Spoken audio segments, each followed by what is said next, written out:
Hello there, it's Paul here and welcome along everyone.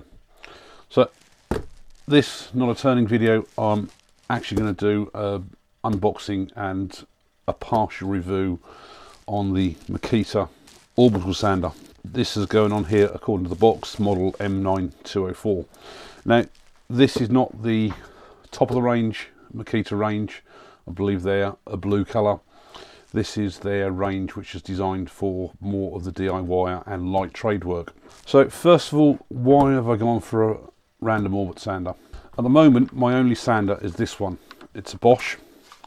It's one that I borrowed off my brother. I think it's 23 years ago now, and it still gets used on the odd occasion. But the problem with these is it's a real pain changing the paper every time. You've got to make sure you cut it exact to hold it in. But I've got to say it's very, very good. Now when looking for a new sander, I totally ruled out the multi-sanders and things like the 3-in-1s and stuff like that as starters. I wanted one which is a dedicated sander. I think there's a lot less chance of things going wrong, and they are built really for the one sole purpose. Last year I did a review on the oldie palm router. I looked on their website. I know they used to have a random orbital sander, but they don't no more. I think they have the 3-in-1 and another multi-sander, which is what I want to stick clear of. So I went to Screwfix, looked on their website, and I'm trying to keep this under the £50 mark, and there's 4 on option on there.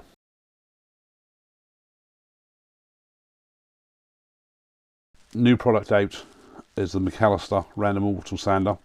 These are all 125mm discs, £30. So it's new and it's dirt cheap. No reviews on the website yet. They have literally, as far as I'm aware, just come out during this last month. You've also got the Tyson, that's £40. This Makita, which is £45, or the Bauer, which is £50. Now the main comparisons between these are, first of all, weight wise, and I will say these in order of what I've just mentioned there. So we've got 1.8 kilos, 2.1, this is only 1.2 and 2.5, so there is quite a bit of up and down on the weight difference.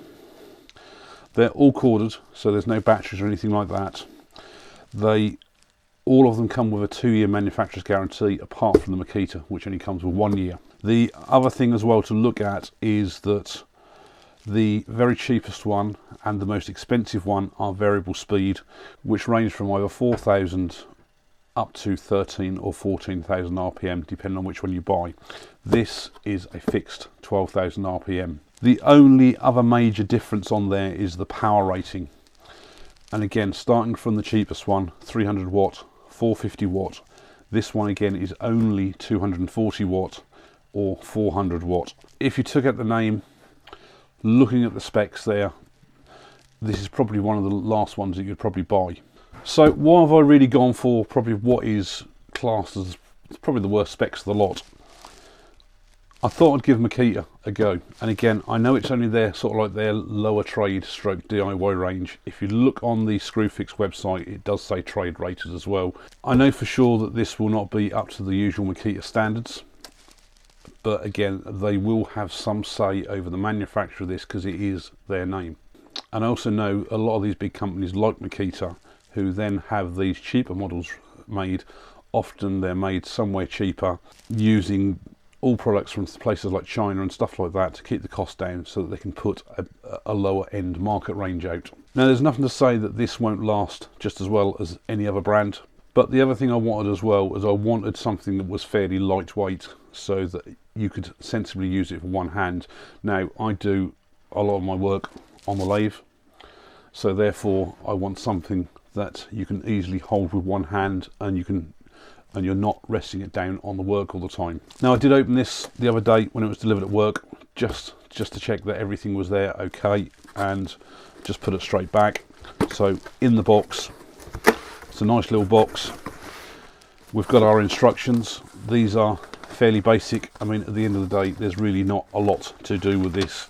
It's a small amount of specifications here.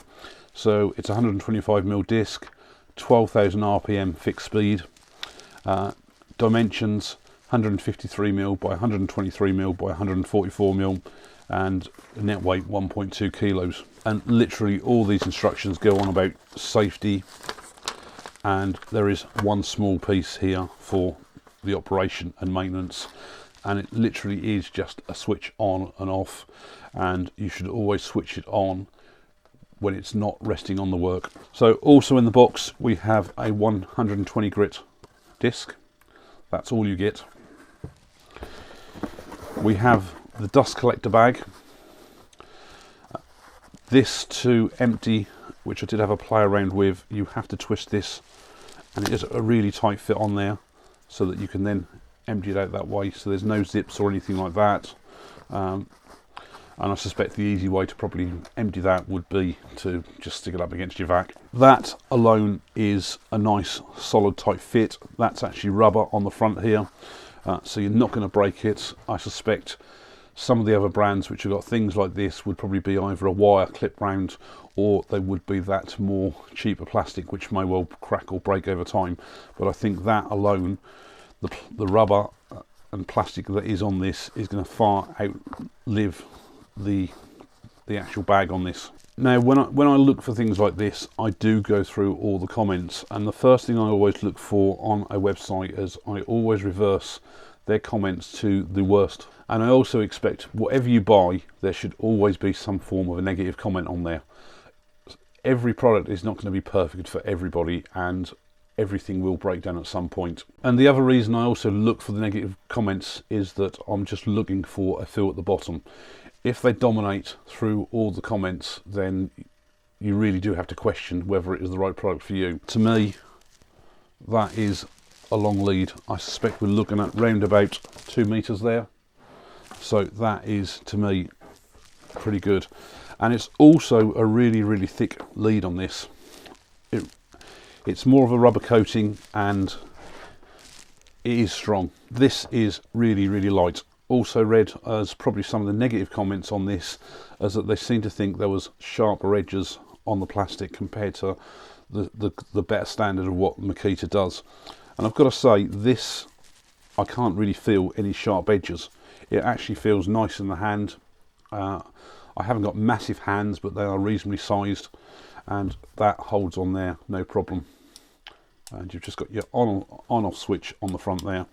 So we've got a dust collection port on the back, and again, people, it doesn't matter which sander you look at, some people have moaned about that the dust collection bags don't work very well and there's sawdust everywhere. The only way this is going to get into that bag is through these holes inside the disc. So anything that you're sanding on the outside here has got to go off, flying off somewhere else. You can actually connect these up to your vac, but that is quite a small port, so you would need to construct some form of an adapter to go onto your vac, and some vacs may even come with an adapter for that size. So fitting the discs on, totally straightforward. Only difference with these is that you just need to line up those holes.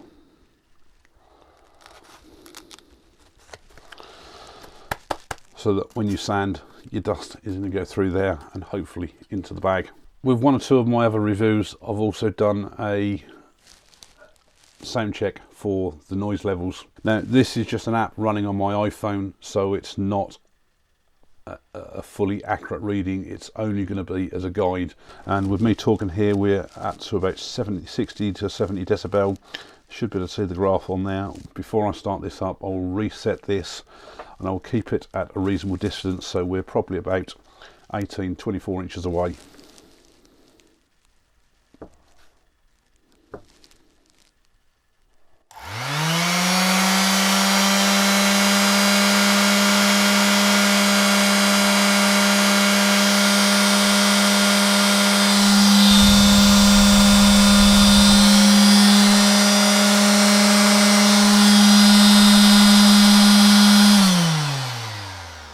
Now, hopefully you can see that. I'll just pause that a sec. We literally went up to about 95 decibels, so it's not quiet, but it's, again, it's a different sort of sound compared to the other things that I've tried, the oldie palm rotor, because the bit is spinning around at 35,000 RPM, it gives more of a high-pitched whining sound. This just seems to be more of a bassier sound, so it's getting up there towards the same sort of level. So I would certainly suggest, if you're using this long term for more than just a couple of 3 minutes, then you really should seriously consider some form of ear protection. Now, because this only came with the 120 grit disc, I decided at the same time to buy some more, and I could have gone, I think, for certainly the Makita discs. They were probably about £5–6 for possibly up to about 10 discs, I think it was, but they were all only one single grit range, which is fine if you only want to go down that route. But I also found these on the Screwfix website. I bought 2 boxes of them because I needed to get the price up of this for free delivery. These I think were only about £2.50, £3 each, so they were half the price of the Makita ones. And with these you get 2 50 grit, 2 80 and 2 120. Now I would sort of just give a bit of a comparison to the way this works as to the way this works. Now, I've never used one of these before, so I honestly don't know what sort of difference is going to come out on some rough wood like this. So that has got some fairly new 80 grit paper in it. So to do a proper comparison, I think what I need to do is then use some 80 grit paper out of here, put this on to line up the holes. So I've got a piece of oak here which somebody gave me. Now I think to compare these properly, and again they are 2 totally different types of sanders, so in some ways I do expect some different types of results. I will sand one part with this. I think I will stick it on a timer for something like 30 seconds, and then I'll sand another part with this, so that we can sort of see what the sort of similar results are, what's happening with the dust and everything. Now this doesn't have a dust bag, so it's just literally going to spit dust out everywhere.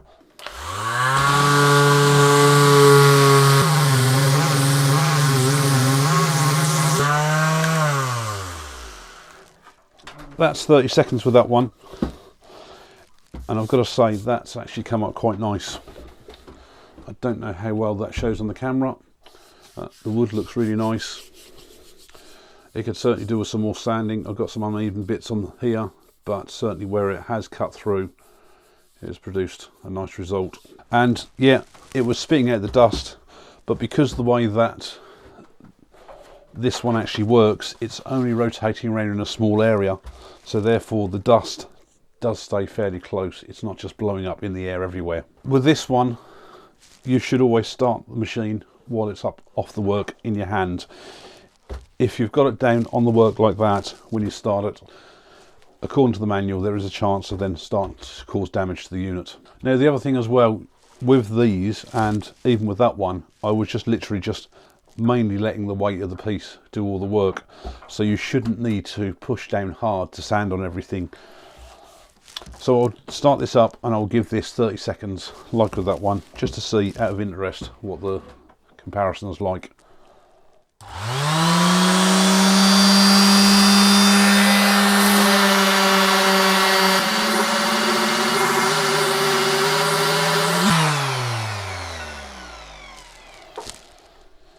Now the first thing I've got to say, using this does blow out an awful lot more air out the side here, so if it does put out dust, it's going to blow a lot further.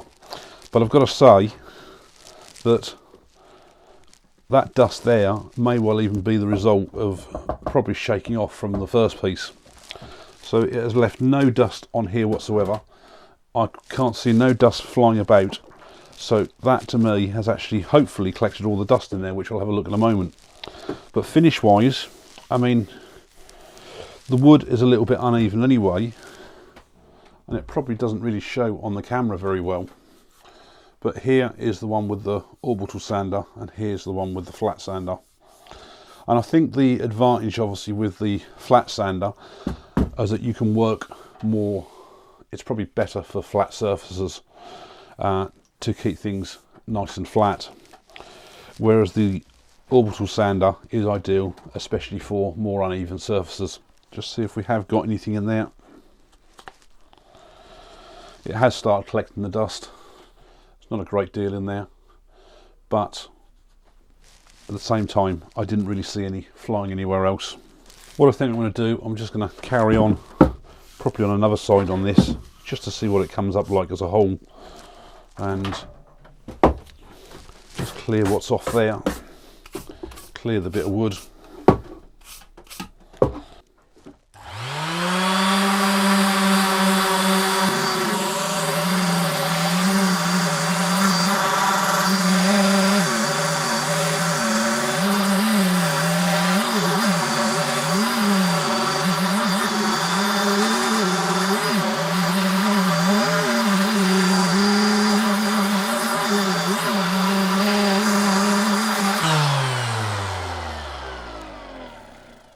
Now, I've just been using that for about 3.5–4 minutes on there, and I've got to say that you hardly get any vibration.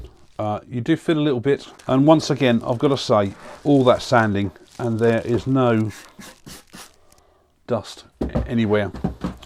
And the thing I noticed was that when you switch this on, this bag really does expand quite tightly. So if I push that in and switch this on, you can better hopefully see the way this bag goes.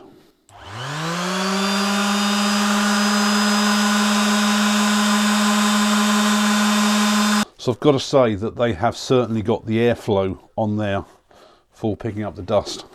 And if we look at this again, yeah, that is really starting to pick up the dust in there. I don't know how well you can actually see that. Hopefully I'll get the light right and spin it around, and you might well see hopefully all the dust moving about. So because this is literally the first time I've used this, there's no way I can comment on reliability. It does come with a 1-year manufacturer's warranty, but the main thing is, for me, it's nice and light. You can hold it in one hand sensibly, so if you are working on something where you've got to either work from underneath or on the side all the while to hold it, it's not a big heavy lump that you've got to keep moving about. Now, everybody's going to have their own requirements, their different thoughts on something like this. Now, I think if you've got one of the variable speed sanders, you would probably just whack it up to the maximum speed every time anyway. So I couldn't really, it would be nice to possibly have variable speed, but I couldn't see it as an overall factor for the reason to buy. So for me, this is ideal because it's small, lightweight. If you've got a lot of big jobs to sand, I would probably recommend even going a lot more expensive than this, probably more on the professional line for something that you're probably looking at double the price. I hope this has been of use to you. If you've got any questions, certainly put them below in the comments and I will try to answer as best as I can. Thanks a lot for watching, and I'll see you on the next project video.